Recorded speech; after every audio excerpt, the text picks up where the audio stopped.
Hello and welcome to the Book Thing. My name is Mark and today I am talking about the 12th book in the Discworld series, Witches Abroad. So, depending on whether or not you count Equal Rights as the first book in the Witches series, this is either the second or third of the Witches sub-series. And as the name would suggest, it is about our three witches, Granny Weatherwax, Nanny Og, and Magrat Garlic, going abroad. So the story of Witches Abroad begins with the death of one of the witches in Lancre, Desiderata Hollow. You gotta love Terry Pratchett for the way he comes up with names.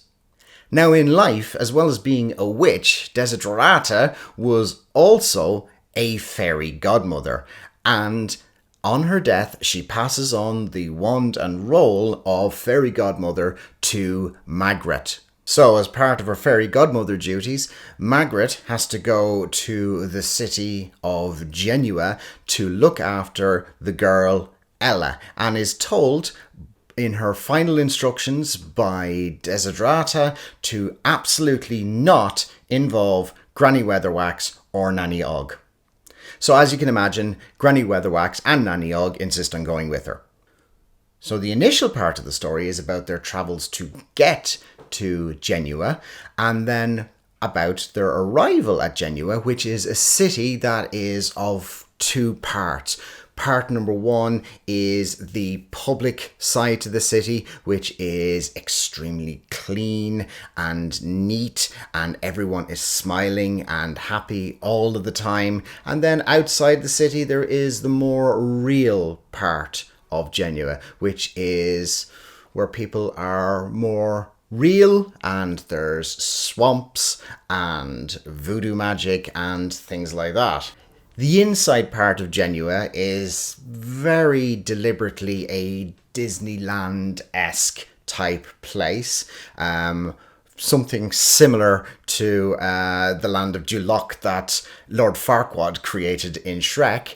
And then outside in the swamp is very much a New Orleans-y melting pot of lots of different cultures. What becomes clear is that the girl Ella, who Magrat is to be fairy godmother for, has in fact two fairy godmothers, a good one and an evil one. And it's quite interesting to see who the bad one ends up being. But I'm not going to spoil that one because that's a really important part to the story. But like all good villains, the bad fairy godmother thinks that she is actually the good one. And what she is trying to do is force stories and fairy tales to come to life. Starting them off in small ways and then expanding them into bigger and bigger ones. One thing you can really feel from Witches Abroad is the parts where Terry Pratchett is redoing fairy tales so that they fit in with the Discworld. He's having a blast with that. The clash between the bad fairy godmother and the witches, specifically the clash between her and Granny Weatherwax, is an interesting one as well. We get some new interesting ideas for the first time as well. So one of the things that we get to see is Grebo, Nanny Og's vicious, malevolent cat, becoming human for the first time. Now that happens a couple of times later on in the series, but seeing the transformation of Grebo the psychotic cat into Grebo the psychotic human, that's a lot of fun.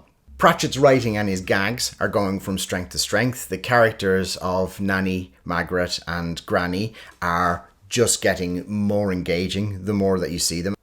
And we're really at a period in the Discworld where Pratchett has found his voice.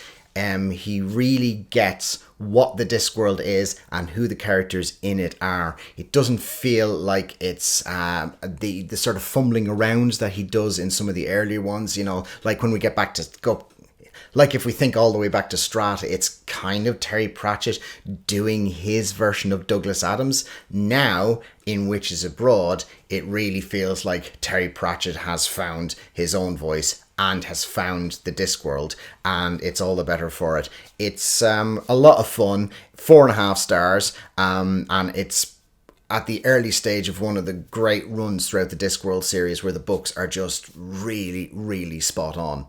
So that was my review for Witches Abroad. I hope you enjoyed it. If you did, please consider hitting the like button. And the next review I will be doing is for Small Gods, where Pratchett takes the brave decision to take on religion. So that's going to be worth watching. So please consider hitting the subscribe button to watch that. But in the meantime, thank you very much for taking the time to watch this, and take care.